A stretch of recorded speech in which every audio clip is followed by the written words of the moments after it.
Il vetro che va in 1000 pezzi, c'è persino chi ha pensato a un'esplosione. Tanta paura, ma fortunatamente nessun ferito. E ora è caccia aperta al cecchino ai cecchini che di notte prendono di mira il tram a Mestre, lanciando sassi o altri oggetti.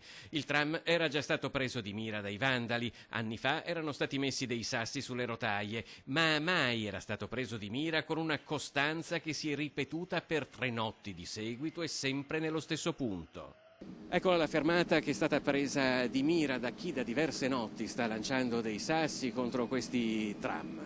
La fermata Boerio è diventata un poligono, probabilmente con l'aiuto di una fionda, martedì, mercoledì e giovedì sera. In quest'ultimo caso il vetro è andato in frantumi.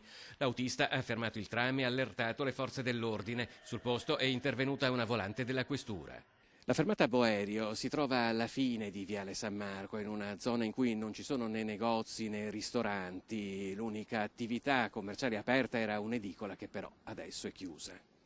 In passato era stata individuata come responsabile di alcuni atti una baby gang poi smantellata dalla polizia, visti alcuni recenti fatti di cronaca che hanno avuto come protagonisti dei giovanissimi sia a Venezia che a Mestre, tra qualcuno che prende oggi il tram, con qualche pensiero in più, il sospetto si ritratti di ragazzini è venuto.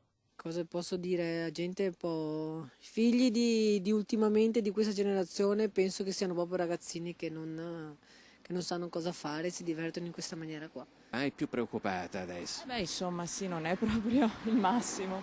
Lei ogni quanto prende il tram? Un po' di volte, 3-4 volte al mattino su una settimana lo prendo, sì, sì. Lo prende anche di sera?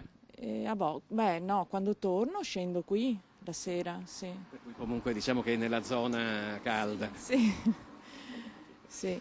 Abbastanza, anche se in questa zona a dir la verità non si era mai sentito, però effettivamente Lei lo prende spesso il tram? io lo prendo 3 giorni alla settimana. Speriamo bene.